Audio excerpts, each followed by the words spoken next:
The history of hockey. We will start in Egypt. 4,000 years ago. Now, wait a minute. How could we possibly know what they were doing 4,000 years ago in Egypt? How would we know that? Well, it turns out we know from their art. There are tombs in Egypt, and when you go inside, all of the exterior walls are painted with art. And you can tell from that art a lot of the things that they did back then in ancient Egypt. I'm going to show you some of those paintings now. So here's the exterior of a tomb in Egypt. And here is the interior. Can you see the paintings on the wall? Look at these paintings. They give us a great idea of some of the things they were up to back in ancient Egypt. But here is my favorite painting found on the walls of the tomb. It shows two Egyptians in what we can consider a face-off in the sport of hockey.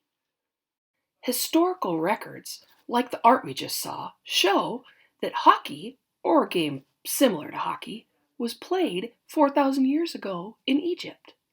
But Egypt wasn't the only country to play a sport like hockey. Turns out they played it in Greece too. On the walls of the Parthenon is a marble carving of basically the same face-off we just saw in Egypt. The Parthenon is a temple built in Athens, Greece, 2,460 years ago. Here is what the Parthenon probably looked like in ancient Greece. And here's what the Parthenon looks like today. That's right, that's me! I was lucky enough to be able to visit the Parthenon about 5 years ago. Here's the marble carving I was talking about. Can you see? They're about to do a face-off.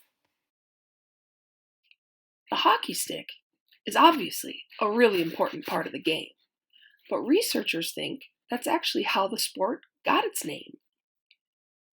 The French word hoquet means shepherd's crook, and a shepherd's crook is a stick that's bent at the end.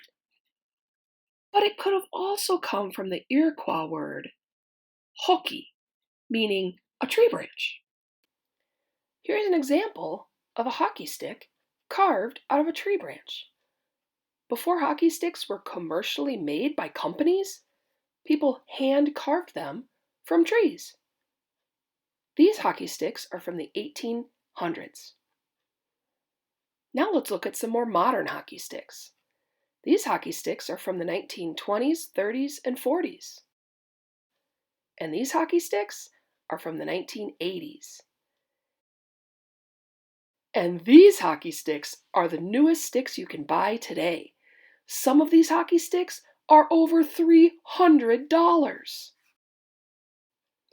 But can you believe that this is the most expensive hockey stick ever? That's right.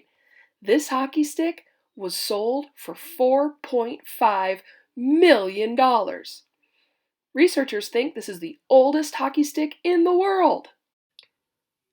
Hockey in Egypt and Greece wasn't played on ice. It wasn't until the sport moved to Northern Europe and Canada that they played on ice with ice skates. The first indoor hockey game was played in Montreal, Canada in 1875. Now, there's no movie or recording of that hockey game, but the oldest recorded hockey game is from 1898, and I just happen to have that footage. You want to see it?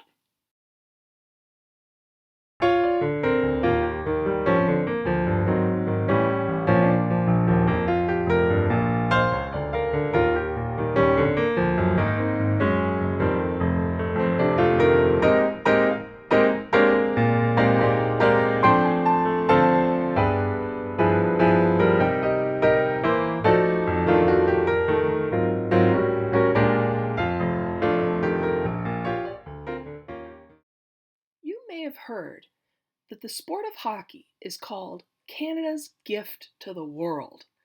That's because hockey, the sport as we know it, was invented in Canada. This guy named James Creighton, he was a rugby player. But when the rugby season ended, he got all his buddies together and threw them out on the ice and gave them some sticks and said, let's play hockey. And he went through some easy rules, and they played the first indoor hockey game ever. Some of his rules were, there's 9 people on each team, but there's no substitutions. You have to play for the entire game. Now, his game was 60 minutes long. The goalposts were 8 feet apart, so they were 8 feet wide. The goalkeeper was not allowed to fall on the ice or to kneel on the ice to block the puck. The goalkeeper had to stay on his feet. Now, here's the funny part. The first indoor game of hockey ended in a fight. They didn't even get to finish the game. Now, if you watch modern hockey, you know that fighting happens almost in every game. It's kind of silly, but fights are a part of the game. The first hockey game ever ended in a fight. What happened was, James and his buddies rented this hockey rink that was owned by the ice skating club. The ice skating club kind of got tired of watching them play this silly game of hockey, and they told them to get off the ice. And a fight ensued. They weren't able to finish their hockey game. Women in Canada, they played hockey too. Here is the oldest known photograph of women playing hockey in Canada. The woman in white, her name is Isabel Stanley. She is the daughter of Lord Stanley, who the Stanley Cup is named after. That's the trophy that the Minnesota Wild play for and lose every single year. Here are some cool old photos of women's hockey teams in Canada in the late 1800s and the early 1900s. These are so cool. Can you even imagine playing hockey in a skirt? Now, I want to move from the late 1800s and early 1900s to hockey as it is today. The NHL is the National Hockey League. That's the professional hockey league of North America. There are 31 teams in this league, 24 from the United States and 7 from Canada. Let's look at some highlights from the NHL. Hey. Good to see you. Come on in, let's go. Yeah! Let's go! All right, okay. Return to the Mac. Get up what it is, what it does, what it is, what it isn't. Looking for a better way to get up out of bed instead of getting on the internet and checking a new hit. Me get up. First shot, come strut walking. A little bit of humble, a little bit of cautious. Somewhere between like Rocky and Cosby's for the game. Nope, y'all can't copy yet. Glad moonwalking, and this here is our party. My posse's been on Broadway, and we did it all way. Chrome music, I shed my skin and put my bones into everything I record to it. And yeah, I'm on. Let that stage light go and shine on down. Got that Bob Barker suit game and Plinko in my style. Money, stay on my craft and stick around for those pounds. But I do that to pass the torch and put on for my town. Trust me, on my INDEPENDENT. Wow, hockey is so cool. I hope you enjoyed learning about the history of hockey.